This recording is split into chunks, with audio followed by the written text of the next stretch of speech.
আসসালামু আলাইকুম, hello viewers, আশা করি ভালো আছেন। আমি শাওন আপনাদের মাঝে চলে এসেছি আরো একটি নতুন ভিডিও নিয়ে। তো আজকের যে বিষয়টি নিয়ে আলোচনা করব সেটি হচ্ছে যে পাসপোর্ট, ই পাসপোর্ট নিয়ে। এর আগে আমি একটি বিষয় নিয়ে ই পাসপোর্ট নিয়ে একটি ভিডিও করেছি, তো সেখান থেকে আপনাদের অনেক রেসপন্স পেয়েছি এবং সেখান থেকে আপনারা জানতে চেয়েছেন যে ই পাসপোর্ট নিয়ে আরো একটি বিষয় এবং কিভাবে ফাইল সাবমিট করতে হয়, কিভাবে ফাইলটা সাজাইতে হয়, কিভাবে আপনার হচ্ছে কোন ব্যাংকে টাকা জমা দিতে হয়, কিভাবে টাকা জমা দিতে হয়, এই ধরনের নানান খুঁটিনাটি বিষয়গুলো আপনারা কমেন্টের মাধ্যমে আগের ভিডিওতে জানতে চেয়েছিলেন। তো আজকে সেইগুলো বিষয়ে জানাবো এবং অবশ্যই বলে রাখি যে এই ভিডিওতে এমন এমন গুরুত্বপূর্ণ কিছু তথ্য আপনাদের দিব যে যেই তথ্যগুলো আপনারা যদি না জানা থাকে, আগে থেকে যদি না জেনে থাকেন, তাহলে কিন্তু আপনাদের পাসপোর্টটি হবে না। পাসপোর্ট হইতে গেলে অনেক ধরনের ঝামেলা হবে। তো আজকে আমরা সেই বিষয়গুলোই দেখব এবং আমি পয়েন্ট আকারে সিকুয়েন্সিয়ালি আপনাদের পয়েন্টগুলো বলে দিব যে এই পয়েন্টগুলো আপনাদের অবশ্যই ফলো করতে হবে। এই ধরনের পয়েন্টগুলোতে কোনো ধরনের ল্যাকিংস থাকা যাবে না। যদি ল্যাকিংস থাকে তাহলে কিন্তু আপনাদের পাসপোর্ট করতে যেয়ে অনেক ধরনের হ্যারেজের সম্মুখীন হইতে হবে। তো সর্বপ্রথম এক নম্বরে যদি আমি একটি কথা বলি, সেটি হচ্ছে যে এক নম্বর পয়েন্টটি সেটি হচ্ছে আমরা আমাদের এনআইডি কার্ডে যে দেখি যে আমাদের এনআইডি কার্ডে ম্যাক্সিমামেরই 100-এ মোটামুটি 95% পিপুলসেরই এই প্রবলেম থাকে যে এনআইডি কার্ডে এমডি, যেমন আমার যেরকম এমডি ডট, এমডির পরে ডট রয়েছে এবং ডটের পরে শামাউন কবির, এই নামটি আমার এনআইডি কার্ডে রয়েছে। আপনারা যদি ডট মানে এমডির পরে কোনো রকম ভাবে ডটের ব্যবহার করতে পারবেন না, কারণ ইন্টারন্যাশনালি সিস্টেমে আপনার ডট এটা থাকে না। তো এটা একটি প্রথম বিষয়। যদি আপনারা ই পাসপোর্ট মানে অনলাইনে ফর্ম ফিল আপ করা, কিন্তু গত ভিডিওতে দেখিয়েছি, যদি আপনাদের ফর্ম ফিল আপ করা নিয়ে কোনো কোশ্চিন থাকে তাহলে আই বাটনে আমি ভিডিওটি দিয়ে দিব, সেই ভিডিওটি দেখে নেবেন। তো এক নম্বরটি হচ্ছে যে আপনারা ডট কিন্তু দিতে পারবেন না এনআইডি কার্ডের মোতাবেক, এবং আপনাদের যে সার্টিফিকেটগুলো রয়েছে সেইগুলোও কিন্তু আমাদের ডট দেওয়া থাকে। মানে আমাদের যে এসএসসি সার্টিফিকেট, জেএসসি সার্টিফিকেট, এরপরে যে ইন্টারমিডিয়েট, তারপরে বিএসসি, এইগুলো সার্টিফিকেট সবগুলোতেই কিন্তু ডট দেওয়া থাকে, কিন্তু এই ডটটি কিন্তু অবশ্যই দেওয়া যাবে না। যদি ডট দিয়ে থাকেন তাহলে কিন্তু একটি প্রবলেম, এই প্রবলেমের জন্য আপনাদের অ্যাপ্লিকেশন করতে হবে। এই প্রসিডিউরগুলো আমি দেখাবো যে এইগুলো করার জন্য কি কি করতে হয়।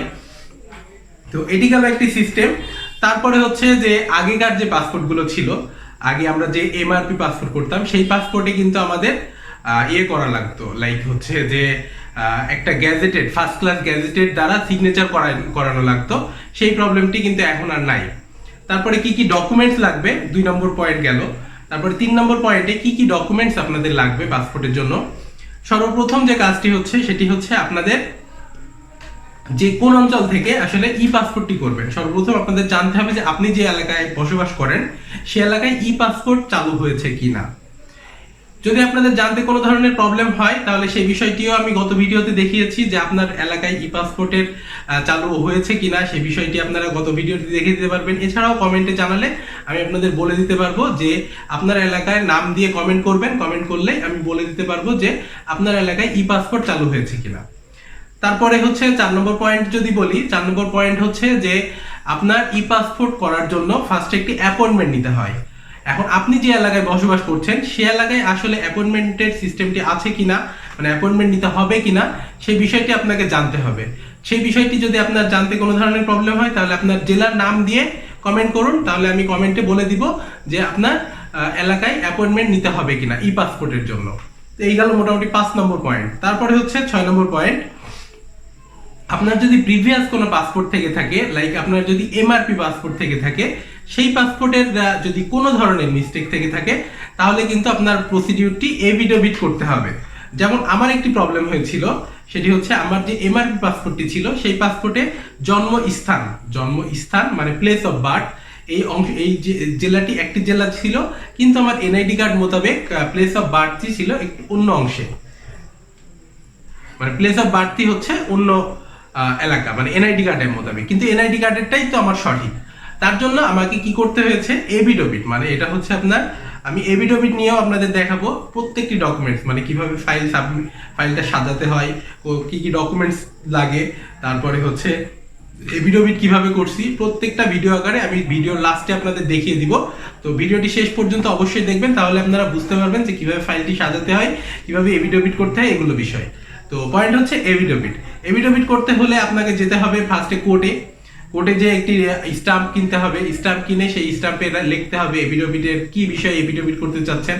যদি আপনার বাবা মায়ের নাম ভুল হয়ে থাকে, ম্যাক্সিমাম ক্ষেত্রে অনেকেরই এটা হয় যে এনআইডি কার্ড মোতাবেক বাবা মায়ের নামে একটু ঝামেলা হয়, তো সেটি আসলে এফিডেভিট করতে হয় উকিল দিয়ে এবং তারপর ম্যাজিস্ট্রেট দিয়ে, এটির জন্য কোর্টে যেতে হয়। তো এই গেল মোটামুটি 6 নম্বর পয়েন্ট।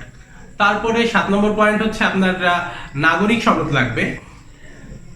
মানে 7 নম্বর পয়েন্টে যদি আমি বলি যে আপনার কি কি ডকুমেন্ট সিকুয়েন্সিয়ালি যদি বলি, সর্বপ্রথম তো আপনাকে অ্যাপয়েন্টমেন্ট নিলেন এবং তারপরে আপনার অনলাইনে ফর্মটি ফিল আপ করতে হবে। অনলাইনে ফর্মের যে ফিল আপটি, সেই বিষয়টি কিন্তু আমার আগের ভিডিওতে খুব ভালোভাবে আমি ডিটেলসে বুঝিয়ে দিয়েছি।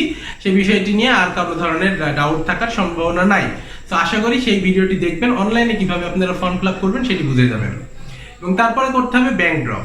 ব্যাংক ড্রপের ব্যাপারটি হচ্ছে যে আমি ওই ভিডিওতেই কিন্তু দেখিয়েছি যে সোনালী ব্যাংকের মাধ্যমে আমি আসলে ব্যাংক ড্রপ করেছি। তো আগের যে সিস্টেম ছিল, মানে এখন আমি যখন ভিডিওটি করছি তখন হচ্ছে সেপ্টেম্বর মাস 2021। তো এই মাসের আপনার হচ্ছে এখন এ চালান চলে। এর আগে ছিল ই চালান মানে ইলেকট্রনিক চালান, আর এখন হচ্ছে এ চালান যেটা হচ্ছে অটোমেটেড চালান, মানে অটোমেটেড চালান মানে টাকার যেটা, এটা হচ্ছে গভর্নমেন্ট ব্যাংকগুলো যেমন সোনালী ব্যাংক, পূবালী ব্যাংক, রূপালী ব্যাংক, জনতা ব্যাংক, এই 4টা ব্যাংকের মাধ্যমে আপনারা আপনাদের টাকাটি জমা দিতে পারবেন। আমি আগের ভিডিওতে দেখিয়ে দিয়েছি যে 10 ইয়ার্সের 48 পেজের জন্য রেগুলার করতে গেলে কত টাকা, তারপরে হচ্ছে ইমার্জেন্সি করতে গেলে কত টাকা, এই ফিসগুলো কিন্তু দেখিয়ে দিয়েছি। তো ফিসগুলো নিয়েও আশা করি আপনাদের আর কোনো ডাউট থাকবে না। আর এই তো ব্যাপার। তারপরে হচ্ছে আপনার নাগরিক সনদটি লাগবে, পৌরসভা থেকে তুলতে হবে। মোটামুটি 20 টাকার মতো নিতে পারে আপনার নাগরিক সনদটি তোলার জন্য। তারপরে আপনার এনআইডি কার্ডের কালার ফটোকপি লাগবে এবং অবশ্যই যখন আপনি ফাইল সাবমিট করতে যাবেন তখন আপনার অরিজিনাল এনআইডি কার্ডটি নিয়ে যেতে হবে, তারা এটি ভেরিফাই করবে। তো এটি নিয়ে যাওয়া বাঞ্ছনীয়, নিয়ে যেতেই হবে। আর তারপরে হচ্ছে আপনি যদি স্টুডেন্ট, আপনার পেশাটি যদি স্টুডেন্ট দিয়ে থাকেন তাহলে আপনার স্টুডেন্ট মানে আপনার সর্বনিম্ন কিংবা সর্বোচ্চ যে কোনো একটি পরীক্ষার সার্টিফিকেটের ফটোকপি দিলেই হবে।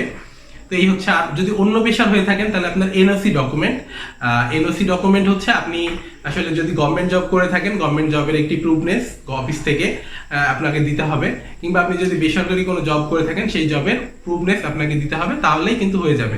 আপনি যদি ড্রাইভার হয়ে থাকেন তাহলে ড্রাইভারের ড্রাইভিং লাইসেন্সটি দিলেই আপনার হয়ে যাবে। তো এছাড়াও আরো কিছু বিষয় রয়েছে যে বিষয়গুলো আমি স্ক্রিনে ওদের ই পাসপোর্টের ওয়েবসাইটে যেয়ে দেখিয়ে দিচ্ছি, আশা করি দেখবেন। এবং ভিডিও লাস্টে যে আমি দেখিয়ে দিব কিভাবে ফাইলটি সাবমিট করতে হবে, ফাইলগুলো সাজাতে হবে কিভাবে, এটি তারপরে এফিডেভিট কিভাবে করতে হবে সেই সিস্টেমটি দেখিয়ে দিব। সো অনলাইনে ওদের ওয়েবসাইট থেকে দেখে নিই যে কিভাবে আরো কিছু রুলসগুলো।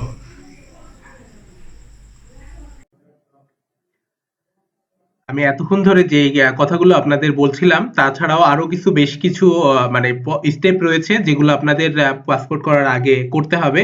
সেই বিষয়ে এখানে আপনার passport.gov.bd ইনস্ট্রাকশনের এই লিংকে আপনারা যদি যান, এই অ্যাড্রেসে, তাহলে কিন্তু এই ফর্মটি পেয়ে যাবেন, মানে এইগুলো পেয়ে যাবেন। এখানে দেওয়া আছে ই পাসপোর্ট আবেদনপত্র অনলাইন পূরণ করা অথবা পিডিএফ ফর্মটি ডাউনলোড করেও ফর্মটি পূরণ করা যাবে।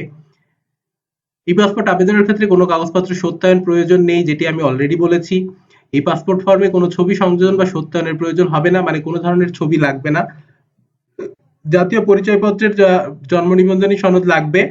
প্রাপ্তবয়স্ক 18 বয়স্ক জাতীয় পরিচয়পত্র এনআইডি তার পিতামাতার জাতীয় পরিচয় নাম্বার লাগবে, মানে 18 বছরের নিচে হলে তাদের পিতামাতার এনআইডি কার্ড লাগবে। অনলাইন নিবন্ধনের সনদ বয়স অনুসারে দাখিল করতে হবে। আর হচ্ছে 18 বছর জন্ম নিবন্ধনী লাগবে। 18 থেকে 20 বছর হলে জাতীয় অনলাইন জন্ম নিবন্ধনী সনদ লাগবে। 20 বছরের ঊর্ধ্বে হলে জাতীয় পরিচয়পত্র এনআইডি কার্ড আবশ্যক। তারকা চিহ্নিত ক্রমিক নাম্বারগুলো অবশ্যই চিহ্নিত করতে হবে, মানে ফর্মে যে স্টার চিহ্নগুলো রয়েছে সেগুলো অবশ্যই ফিল করতে হবে। তারপরে হচ্ছে 18-65 বছর ঊর্ধ্বে 5 বছরের বেশি হবে না এবং 48 পেজের বেশি হবে না, মানে হচ্ছে আপনার বয়স যদি 18 বছরের নিচে এবং 65 বছরের উপরে হয়ে থাকে তাহলে সেটি আপনি 5 বছরের বেশি মানে 10 বছর মেয়াদের যে পাসপোর্টটি এটি করতে পারবেন না। টেকনিক্যাল সনদপত্র ডাক্তার, ইঞ্জিনিয়ারিং, ড্রাইভার ইত্যাদি আপলোড সংযোজন করতে হবে, মানে যেটা আমি অলরেডি বলেছি। আর তারপরে এনওসি পেপার দিতে হবে। প্রযোজ্য ক্ষেত্রে বিবাহিত, মানে বিবাহিত হলে বিবাহের মানে রেজিস্ট্রির কাগজ দিতে হবে, রেজিস্ট্রি সনদ, এই তো। তারপরে অতি জরুরি পাসপোর্ট আবেদনের ক্ষেত্রে নতুন ইস্যু নিজ উদ্দেশ্য পুলিশ ক্লিয়ারেন্স সনদ সহ গ্রুপ আবশ্যক। মানে আপনি যদি প্রথমবার পাসপোর্ট করে থাকেন তাহলে নিজ উদ্যোগে পুলিশ ক্লিয়ারেন্সের ব্যাপারটি আপনাকে সংশোধন করতে হবে, মানে আপনার বাসায় পুলিশ ক্লিয়ারেন্সের জন্য পুলিশ আসবে, তো সেই বিষয়টি আপনাকে ওদের সাথে একটা মীমাংসার ভিতরে যেতে হবে। পাসপোর্ট হারিয়ে গেলে অথবা চুরি হয়ে গেলে দ্রুত নিকটস্থ থানায় জানাতে হবে। পাসপোর্ট ক্ষেত্রে পুরাতন পাসপোর্টের ফটোকপি জিডি কপি সহ আবেদন দাখিল করতে হবে। এই তো মোটামুটি এই হচ্ছে ব্যাপার। আর হচ্ছে পাসপোর্ট ফি এর ব্যাপার, এখানে দেখতে পাচ্ছেন যে পাসপোর্ট ফি এর মানে এই লিংকে গেলে আপনারা পাসপোর্ট ফি এর ব্যাপারটিও দেখতে পারবেন। তারপরে আর্জেন্ট অ্যাপ্লিকেশন এগুলো দেখতে পারবেন কিভাবে করতে হবে। তো এগুলো আমি আমার আগের ভিডিওতে দেখিয়েছি। তো আশা করি আপনাদের পাসপোর্ট বিষয়ে আরো কোনো ধরনের ডাউট নাই। এবার আমি হচ্ছে আমার দেখিয়ে দিব আমার ফাইলটি কিভাবে আসলে কমপ্লিট করেছি, কিভাবে দেখিয়েছি, কিভাবে আমার ফাইলটি সাজিয়েছি সেগুলো দেখিয়ে দিব, এবং এভিডেভিটের বিষয়টি কাগজগুলিও দেখিয়ে দেব। তো সেগুলো দেখবেন, এবং আর যদি ভিডিওটি আপনাদের এতটুকু উপকারে এসে থাকে তাহলে অবশ্যই চ্যানেলটি সাবস্ক্রাইব করে সাথেই থাকবেন। ধন্যবাদ। আসসালামু আলাইকুম।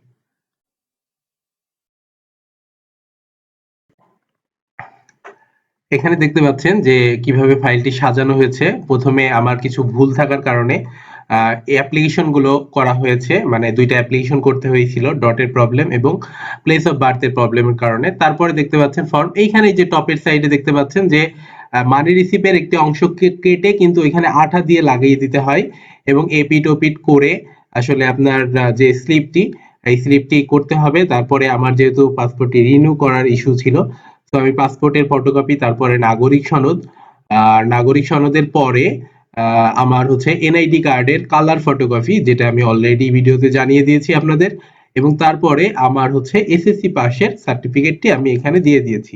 আপনারা যদি কোনো ধরনের আলাদা কোনো পেশায় জড়িত থাকেন তাহলে আপনাদের মতো করে সেটি দিবেন।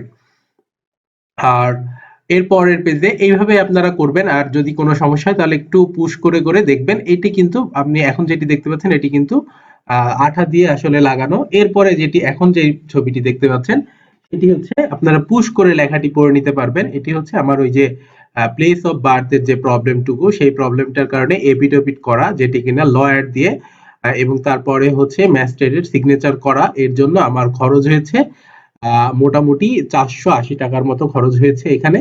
এবং আপনাদের আরো কিছু খরচ সম্বন্ধে জানতে চাইলে কমেন্ট করুন, কমেন্টে আমি আরো ডিটেলস জানিয়ে দিব আপনাদের ইনশাল্লাহ। তো আশা করি ভিডিওটি ভালো লেগেছে, চ্যানেলটি সাবস্ক্রাইব করে সাথেই থাকুন। ধন্যবাদ সবাইকে।